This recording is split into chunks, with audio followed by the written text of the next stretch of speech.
Ini ndashupika nemurume wangu. Ane tumwe tuhunhu twaanoita zvinozoita kuti ndimupe harsh treatment. Murume uyu ndakasangana naye kuSefope kuBotswana achishanda kumombe ini ndiri maid.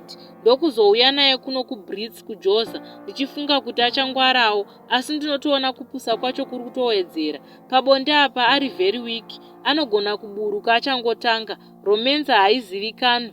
Tozouya pakutaura apa haana nyaya, anotaura zvinhu zvakadhakwa. Simba rekurwa chairo dhololo.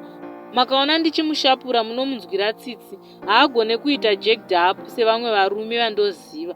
Ari mukategori yana tururu chaiyo. Akandiona ndinana Dlamini tiri kushabhini, anouya achiita zvekudongorera. Pane kuti asvika achichallenja sechibaba, anoita zvekuhwandira achidongorera nemumaburi eshabhini.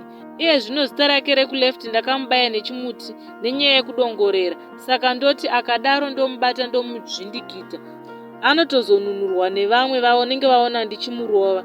Wakamutuwo imbofamba uchifurwa nemhepo kana achinge apiwa mari paanoshanda. Zvinonotengwa zvacho unosarenda. Ndopandozomutuka. Hembe ndinotomusarudzira. Anonotenga hembe dzemachaina dzakanyanya dziye kana akaenda ari ega. Chimwe chinhu chandakamurambidza ifodya. Saka anoputa akahwanda. And I'm suspecting kuti ari kuita bonyora nekuti ndinoona matauro achitsvedzerera. Wakamuona murume akasvika.